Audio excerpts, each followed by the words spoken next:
के पूर्व राज्यपाल सत्यपाल मलिक ने डीबी लाइव पर खुलासा किया था कि पुलवामा मामले में सरकार से बड़ी चूक हुई थी।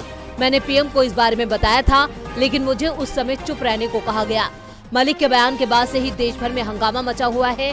सरकार से सवाल पर सवाल पूछे जा रहे हैं कि सुरक्षा चूक के लिए जिम्मेदारी तय क्यों नहीं की गई, किसकी गलती से देश ने अपने 40 जवानों को खोया था। कांग्रेस प्रवक्ता शक्ति सिंह गोहिल ने मीडिया से चर्चा करते हुए कहा, हमारे लिए ये राजनीति का मामला नहीं है। कांग्रेस पार्टी कभी भी सेना पर राजनीति नहीं करती। उन्होंने कहा, जब पुलवामा हुआ तो मीडिया ने राहुल गांधी जी से पूछा कि क्या ये इंटेलिजेंस फेलियर नहीं है, क्या जवानों को हवाई मार्ग से नहीं लाया जा सकता था। राहुल गांधी ने जवानों के परिजनों के प्रति संवेदना जताई, इस घटना के लिए चिंता व्यक्त की, लेकिन कोई राजनीति की बात नहीं की। गोहिल ने कहा कि आज सत्यपाल मलिक ने जो सवाल उठाए हैं, देश उनके जवाब चाहता है। जब भी देश पर मुश्किल आई है, हम हमेशा सरकार के साथ खड़े हुए हैं। गोहिल ने कहा, बीजेपी सरकार के समय रघुनाथ मंदिर को निशाना बनाया गया, अक्षरधाम और संसद निशाना बने, तब भी हम सरकार के साथ खड़े रहे। देश विरोधी तत्वों के खिलाफ लड़ने में सरकार का साथ दिया, हमने राजनीति नहीं की। आज भी हम देश हित के लिए दलगत राजनीति से ऊपर उठकर काम कर रहे हैं। इस दौरान पूर्व भारतीय सेना प्रमुख शंकर रॉय चौधरी ने भी इस मामले में गंभीर सवाल उठाए हैं। चौधरी ने कहा, पीएम मोदी को पुलवामा मामले की जिम्मेदारी लेनी चाहिए। सैनिकों को विमान से ले जाना चाहिए था। अगर सैनिकों ने हवाई यात्रा की होती तो इतने बड़े नुकसान को टाला जा सकता था। तो वहीं यूथ कांग्रेस ने सत्यपाल मलिक के बयान को ट्वीट किया है।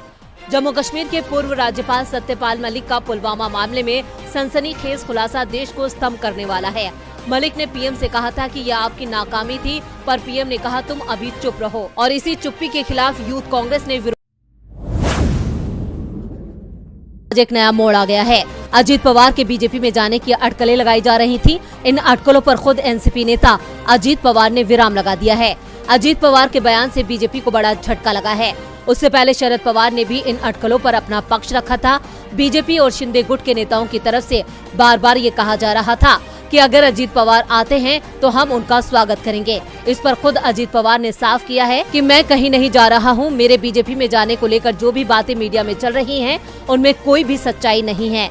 बीजेपी असल मुद्दों से ध्यान भटकाने के लिए इस तरह की झूठी खबरें फैला रही है। एनसीपी चीफ शरद पवार ने भी अजीत पवार को लेकर जो बातें मीडिया में चल रही हैं, उन पर रोक लगाते हुए कहा कि इसमें कोई भी तथ्य नहीं है। फिलहाल अजीत पवार चुनावी संबंधी तैयारियों में व्यस्त हैं, वो बीजेपी में नहीं जा रहे हैं। शरद पवार का ये बयान काफी महत्वपूर्ण है। बीते कई दिनों से अजीत पवार के बीजेपी में शामिल होने की अटकलें चल रही थी।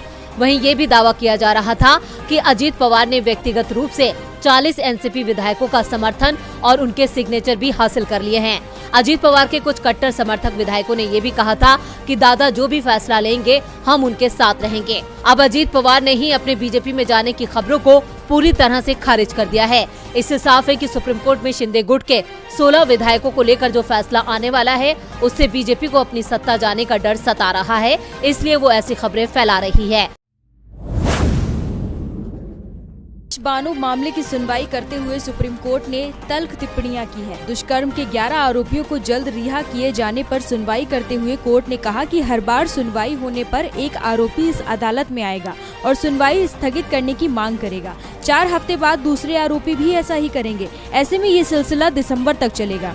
हमें इसका बखूबी अंदाजा है। जस्टिस बीवी नागरत्ना ने ये टिप्पणियां आरोपियों के वकील की तरफ से और ज्यादा समय की मांग करने पर की है। तो वहीं बिल्किस बानो की तरफ से पेश हुए अभिषेक मनु सिंघवी ने कहा कि दोषियों के वकील 30 दिन का समय मांग रहे हैं, 1100 पेज पढ़ने का हवाला दे रहे हैं, लेकिन ये सभी दस्तावेज आज के नहीं है। कोर्ट ने गुजरात सरकार की तरफ फाइलें नहीं दिखाने पर नाराजगी जताई है। सुप्रीम कोर्ट में पिछले महीने की 28 मार्च को जस्टिस KM जोसेफ और जस्टिस बीवी नागरत्ना की बेंच ने गुजरात सरकार को आदेश दिया था कि बिल्किस बानो केस में सरकार अगली सुनवाई में तमाम दोषियों को छूट देने वाली रिलेवेंट फाइलों को पेश करेगी। सुप्रीम कोर्ट ने सुनवाई के दौरान कहा कि जिस तरह से ये घटना हुई वो जघन्य था। इस मामले के दोषियों को बड़ी संख्या में पैरोल दिए गए। एक दोषी को 1500 दिन की पैरोल मिली। तो इस बार कोर्ट में बिल्किस की तरफ से पक्ष रख रहे कपिल सिब्बल ने कहा वो धमकियां भी दे रहे थे। 2002 में हुए गोधरा मामले के दौरान बिल्किस बानो से रेप किया गया था और उसके परिवार के लोगों की जान ले ली गई थी।